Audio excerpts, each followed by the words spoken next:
ভোর থেকেই টিপটিপ বৃষ্টি হচ্ছে, মাঝে মাঝে আকাশে বিদ্যুৎ চমকাচ্ছে, আর দূরে ভেদ থেকে ভেসে আসছে মেঘের গর্জন। বৃষ্টির কারণে আজ মোস্তাক সরকার ব্যবসার কাজে গেলেন না। আসমানি বেগমের সাথে বারান্দার চৌকিতে বসে গল্প গুজব করছেন। পাশে আসমানি বেগম কাঁথা সেলাই করছেন। মহিদিল এখনো আসে নাই। মুবিন আর নীলিমা ঘরের ভিতর খুনসুটি করছে আর হাসাহাসি করছে। কোথাও যাচ্ছেন আব্বাজান? ইকরামের কথায় শাহমৌদ, শাহাবুদ্দিন ও ইখওয়ান দাঁড়িয়ে পড়ে। তার দিকে দৃষ্টি রেখেই শাহমত বলেন, হ্যাঁ ইকরাম, রাতে বললাম না ইখওয়ানের কথা, সেইখানেই যাচ্ছি। তাই বলে বৃষ্টিতে যেতে হবে? বৃষ্টি কমলে যান। আর তাছাড়া এত সকাল সকাল যাওয়ারই কি দরকারি কন? ইখওয়ান বিরক্ত হলেও প্রকাশ করলেন না, আমতা আমতা করে বলল, আসলে ভাইজান, মেয়েকে আমি কথা দিয়ে এসেছি, আজ সকালে যাব। ইকরাম মুচকি হেসে বলে, ঠিক আছে, সাবধানে যাবে সবাই। তুই চাইলে তোদের একসাথে বিবাহের কাজ সম্পূর্ণ করি, কি বলেন ভাইজান? হাইকরাম বলো, কোন বাড়ির মেয়ে ওখান থেকে আসার সময় না হয় তোমার পছন্দের মেয়েকেও দেখে আসবো। বাপ চাচার কথা উপেক্ষা করে ইকরাম বলল, না আব্বাজান, তাড়াহুড়োর প্রয়োজন নেই। আপনারা শান্তি সমেত এই ইকওয়ানের বিয়ে সম্পূর্ণ করুন। ওনারা আর কেউ কথা বাড়ালেন না। বৃষ্টির কারণে ঘোড়ার গাড়ি সঙ্গে নিলেন, না হলে জিপে করেই যেত। ইকরাম ওনাদের যাওয়া শেষে তপ্ত শ্বাস ফেললেন। পিছনে এসে আরিফা আর মনিকা দাঁড়ালেন। কি ব্যাপার ইকরাম, তোমার বিয়ের গন্ধ শুনলাম, হঠাৎ ইখওয়ান সে গন্ধে পাগল হয়ে গেল কেন? আরিফার দিকে তাকালেন ইকরাম। জানি না, হয়তো প্রণয় ছিল, মেয়ে তাগাদা দিচ্ছে। কথা শেষ করতে দিল না ইকরাম। যে সে মেয়েকে তো আর আনা যায় না। দেখা গেল আমার অবচরে অন্যরা হাতে হাত রেখে বিয়ের রাতে পালিয়ে গেল। তাই সময় নিয়ে যাচাই বাছাই করে রাখুন। মনিকার দিকে তাকিয়ে কথাটি বলে চলে গেলেন ইকরাম। মনিকার চোখের কার্নিশ বেয়ে পানি গড়িয়ে পড়ল। আরিফা অসহায় চোখে তাকায়। কাঁদিও না মনিকা, ইকরাম একটু অমনি। মনিকা দাঁড়ালো না, দৌড়ে নিজের কক্ষে গেল। আরিফা ঘোমটা টেনে নিয়ে রান্নাঘরে গেলেন। তুই কার লগে মেলায় ঘুরছিস পারু? সত্যি কইরা ক। রাহেলা বানু অগ্নি চোখে তাকিয়ে আছে, হাতে তার বাঁশের কঞ্চি। পারুল অনবরত কেঁদেই যাচ্ছে। হাশেম আলী বারান্দা থেকে রাহেলাকে গালি দিচ্ছে যেন মাইয়াটারে না মারে। কি রে, বলবি নাকি? আরো মায়ের খাবি? আমি নীলিমাপুর লগেই ঘুরছি আম্মা। কি রে, বলবি নাকি আরো মায়ের খাবি? তাহলে রঞ্জুর আব্বা আইসা মিছা কথা কইয়া গেল? হারামজাদি, সত্যি কথা বলবি কি না? বলা শেষে মারতে লাগলো পারুলকে। পারুলও বাবা গো মা গো বলে চিল্লাতে থাকলো। হাশেম আলীর আর সহ্য হলো না, উঠে গিয়ে রাহেলার চুলের মুঠি ধরে টেনে বাইরে আনলো। বৃষ্টির মাঝেই এলো পাথারি মারতে থাকলো হাশেম। পারুল দৌড়ে এসে হাশেমের পায়ে ধরলো। আব্বা থাক, আর মায়েরও না, ওইরা যাইব আম্মা। হাশেম আলী পারুলের কথা শুনল না, মেরেই চললেন রাহেলাকে। তিনজনেই ভিজে একাকার। হাশেম আলী রাগ করে বাইরে চলে গেলেন। পারুল রাহেলাকে ধরতে গেলেই ঝটকা দিয়ে দূরে সরে দেয়। সর হারামজাদি, তোরা যদি এই মাসেই বিয়ে না দিতাছিস দেখিস। বলেই হনহনিয়ে ঘরে গিয়ে দরজা আটকে দেয়। পারুলও ওখানে বসে বসেই কাঁদতে কাঁদতে বিড়বিড় করতে লাগলো। পলায় যাওয়া ছাড়া আর উপায় দেখছি না। লতিফ ভাইকে ছাড়া মই আর কাউরে বিয়া করতে পারুম না। বৃষ্টি কমলেই লতিফ ভাইয়ের লগে দেখা করার লাগবো। বিষয়টা নিয়ে কথা বলতেই হইব। আমারে মাফ কইরো আব্বা। হু হু করে কেঁদে উঠল পারুল। ছাড়ো আমারে মোহিত, আর কতক্ষণ এভাবে ধরে শুয়ে থাকবা? মেলার সকাল হয়েছে, ওঠো, খাইয়ে নাও কিছু। চাঁদনির কথায় আধো আধো চোখে তাকাই মোহিত ঘুম কণ্ঠে বলে, খাইছি। উঠবা না? সকাল হলেই এত অলস হও কেন মোহিত? ছাড়ো আমারে। উল্টে আরো শক্ত করে ধরে মোহিত। বউ কি ছাড়া জিনিস? এত ছাড়াছাড়া করে কেন? চাতে মনে হয় আমি আগুন পড়ে যাচ্ছ। তার থাইটাও বেশি, খুব জ্বালাও আমারে। আজ তো চলে যাব, তখন খবরদার কাঁদবা না, আর ভুল করেও চিঠি লিখবা না, আর ল্যান্ডলাইনে ফোন দিবা না। মোহিতের বাঁধন হালকা হয়। চাঁদনি শক্ত করে ধরে আহ্লাদি গলায় বলে, ইস, জামাই আমার রেগে গেল। আচ্ছা, আর করবো না, দয়া কইরা আর রাইগা থাইকো না। থাকো, শুইয়া থাকো। মোহিত ঠোঁট টিপে হাসে, মাথায় হাত বুলিয়ে দিতে থাকে। চুল তো ভেজা, শুকাই, না হলে ঠান্ডা লাগবে। ঠিক আছে, তুমি নাকি ফোন কিনো মোহিত, কবে কিনবা? আব্বার ফোনটার মতো একটা কিনবে, দেখি আর কয়েকটা দিন যাক। আব্বার ব্যবসাটা ভালো যাচ্ছে না। আব্বা কিসের ব্যবসা করে মোহিত? আমাদের পানসুপারি ব্যবসা চালাতে। ও, হুম। ওই চাঁদনি, নাতি জামাইরে কও তোরে ছাইরা দিতে, বেলা অনেক হয়েছে, রান্ধন রাঁধবি কোন দিন? দুজনেই হকচকিয়ে গেল। মোহিত কিছুটা লজ্জা পেল, চাঁদনিকে ছেড়ে দিয়ে বলল, যাও যাও চাঁদনি, আমি কিছুক্ষণ পর বের হচ্ছি।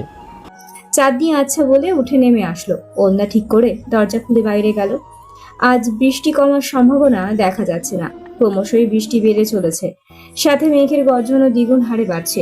দিদিমা মেঘের গর্জনকে খুব ভয় পায়, তাই কাঁথা মুড়িয়ে শুয়ে আছে। মবিন বোনের দেখা দেখি নিজেও কাঁথা মুড়িয়ে শুয়ে পড়ল পাশে। ইখওয়ানরা বৃষ্টি মাথায় নিয়েই এসে পৌঁছেছে সরকার বাড়িতে। বারান্দায় বসে মোস্তাক সরকারের দিকে উৎসুক দৃষ্টি নিয়ে তাকিয়ে আছেন ওনারা। দরজার আড়ালে আঁচলে মুখ থেকে বাইরে তাকিয়ে আছেন আসমানি বেগম। মোস্তাক সরকার ওনাদের একে একে পর্যবেক্ষণ করলেন। গলার স্বর গম্ভীর করে বললেন, মাফ করবেন জমিদার সাহেব, আমি কিছুতেই আমার মেয়ে জমিদার মহলে বউ করে পাঠাবো না। ইখওয়ান সাহেব কেন, আপনাদের কোনো পুত্রের হাতে আমার মেয়েকে তুলে দিব না। শাহমত ক্ষিপ্ত মেজাজে বললেন, তুমি আমাদের ছেলেদের কটাক্ষ করছো মুস্তাক, শাস্তি কি হতে পারে ধারণা আছে তোমার? মোস্তাক সরকার হাত একত্র করে সামনে ধরলেন। মাফ করুন জমিদার সাহেব, নিঃসন্দেহে আপনাদের পুত্ররা অনেক ভালো। ইখওয়ান সাহেবও ভদ্রলোক, শান্তশিষ্ট, কিন্তু আমি এই বিবাহ দিতে পারবো না জমিদার সাহেব। শাহাবুদ্দিন চেঁচিয়ে উঠলেন, ভুলে যাও না, তোমার সামনে বড় জমিদার বসে আছে। জমিদার হয়ে তোমার মতো সাপোসা লোকের বাড়িতে সন্ধান নিয়ে এসেছি, তাতে তোমার গৌরব করা উচিত। আহা চাচা যান, এভাবে কথা বলো না, ওনাকে শান্তভাবে বুঝাও। আসমানি বেগম কেঁপে উঠলেন। মোস্তাক সরকার মাথা নামিয়ে নিলেন, স্পষ্ট গলায় বললেন, আমাকে যা শাস্তি দেওয়ার দিন জমিদার সাহেব, তবুও আমি আপনাদের মহলে আমার মেয়েকে বউ করে পাঠাবো না। এখন কিছুটা রেগে গেল, তবুও নিজেকে সংযত করে রাখলো। মনে মনে ফোন দিয়ে আটতে থাকলো, কি করে এই বুড়োর মত পাল্টাবে। শাহমত ও শাহাবুদ্দিন মাথা নামিয়ে রাখা মোস্তাককে জহুরি চোখে দেখছেন। শাহাবুদ্দিন দাঁতে দাঁত চিবিয়ে বললেন, তোমাকে পস্তাতে হবে মোশাররফ সরকার, সেই দিন খুব শীঘ্রই আসবে। আমাকে অপমান করলে তো ঠিক আছে, এর শোধ আমি অন্যভাবে নিব। এখন উঠ, এখানে আর এক মুহূর্তেও না। শাহমতের কথায় ইখওয়ান উঠে দাঁড়ালো। মোস্তাক সরকারের দিকে হিংস্র চোখে তাকিয়ে থেকে বের হয়ে গেল। ওনারা যাওয়ার পর মোস্তাক সরকার মাথা তুললেন। তপ্ত শ্বাস ফেলে উঠে দাঁড়িয়ে ঘরে যেতেই আসমানি সামনে এসে দাঁড়ালো। কইছিলাম না এই মাইয়ার রূপ ধ্বংস করবে সব। ওরে ডাইকা জিগা, জমিদার পোলার সাথে কতদিন থাইকা চলছে এসব। নাজিরার আম্মা, মেজাজ কিন্তু ভালো নাই, অযথা কথা বলিস না। মাথায় কি আপনার গোবর? নীলিমা যদি জমিদার পোলার দেখা না হয়, এমনি এমনি কি জমিদার পোলা বিয়ে করার জন্য আইব? নিশ্চয়ই এইসব তোমার মাইয়ার কারসাজি, রূপ দেখাই পাগল করছে। আর পোলাও নাচতে নাচতে বিয়ে করবার আসছে। কতদিন থেকে তোর গায়ে মায়ের পড়ে না, হ্যাঁ? তখন থেকে ভুলভাল বকে যাচ্ছিস, সর সামনে থেকে সর। শোনেন নাজিরার আব্বা, সত্যি কথা কইতাছি, দেখা গায়ে ফুসকা পড়তেছে আপনার। তাড়াতাড়ি এই মায়ারে বিদায় করেন, না হলে কিন্তু ধ্বংস হইয়া যাইব কইলাম। মোস্তাক সরকার কিঞ্চিত বিরক্ত হলেন, দাঁত চিবিয়ে বললেন, সামনে থেকে সরবি নাকি লাঠি হাতে নেওয়ান লাগবো? আসমানি বেগম সরে দাঁড়ালেন। মোস্তাক সরকার ঘরে ঢুকলেন।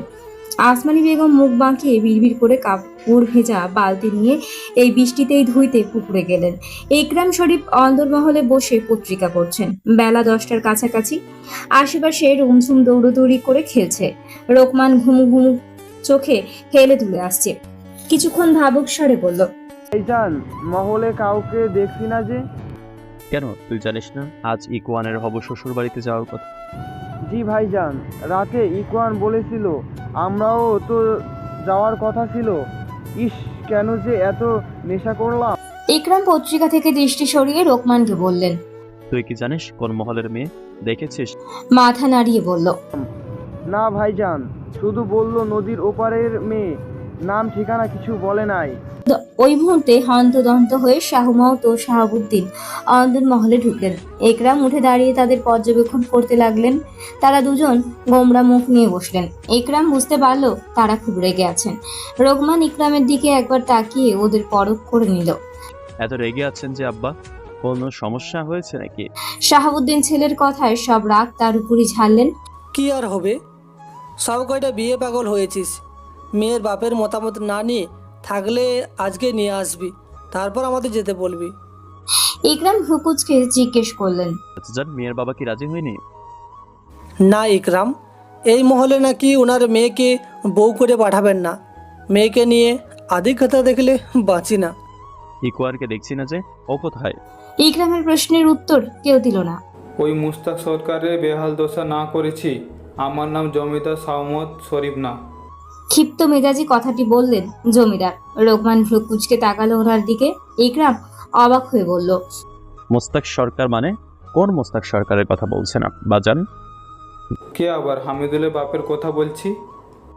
ইকরাম মুহূর্তেই অগ্নিমূর্তির ন্যায় ফুঁসে উঠলেন, কিন্তু প্রকাশ করলেন না।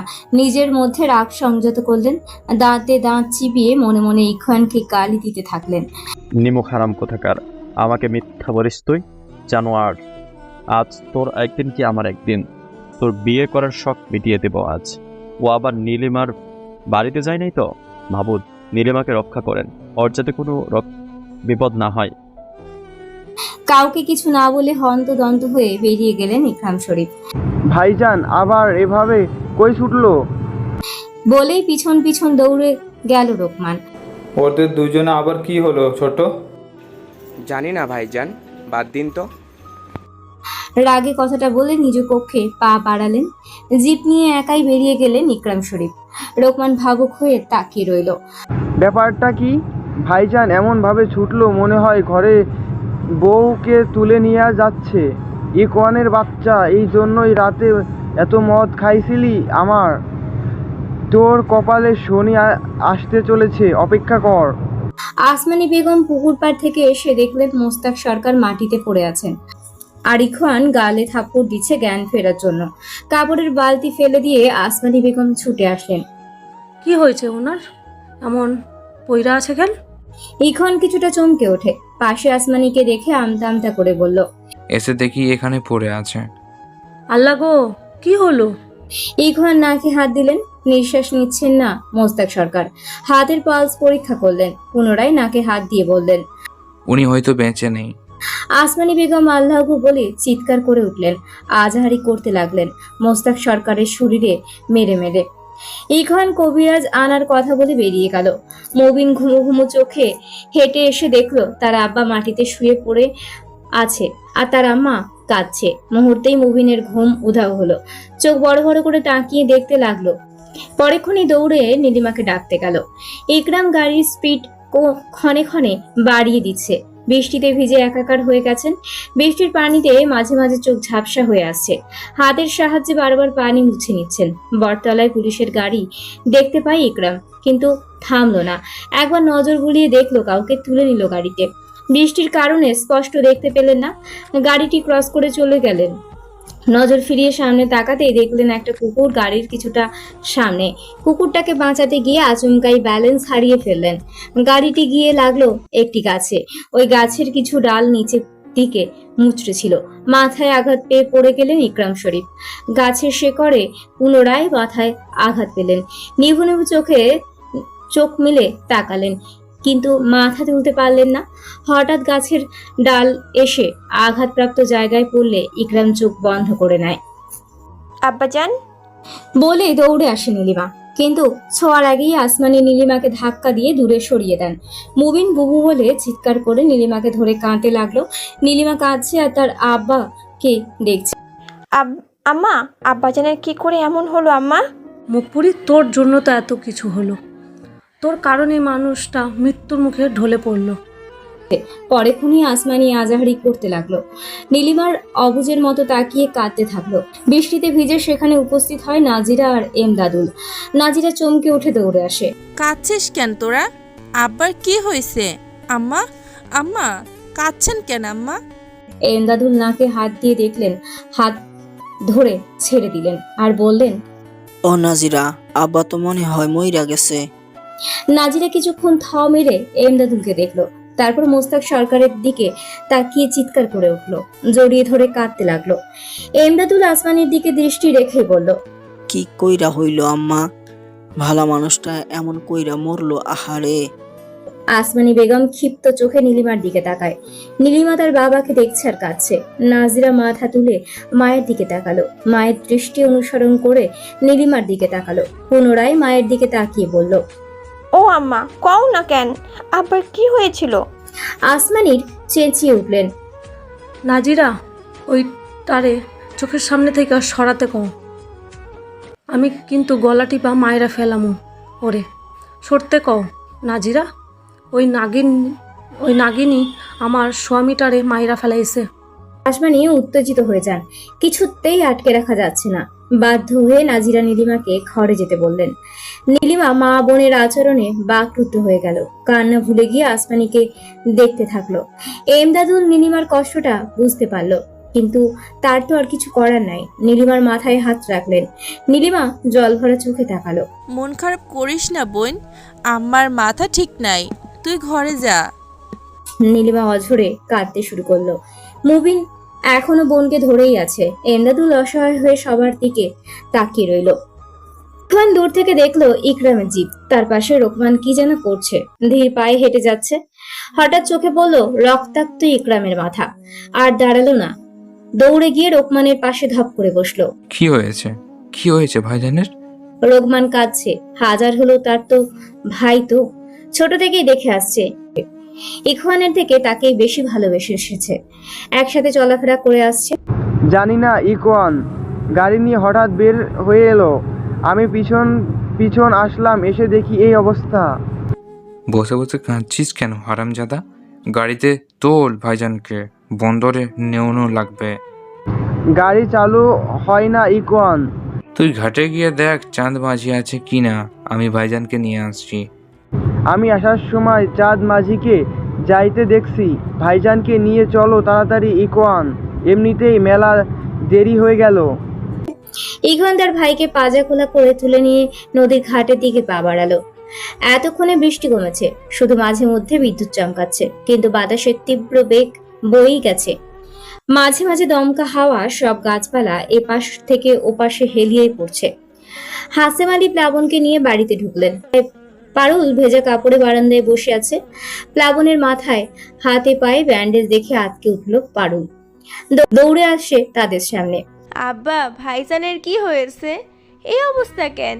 ঠোঁট দিয়ে এখনো রক্ত পড়তাছে।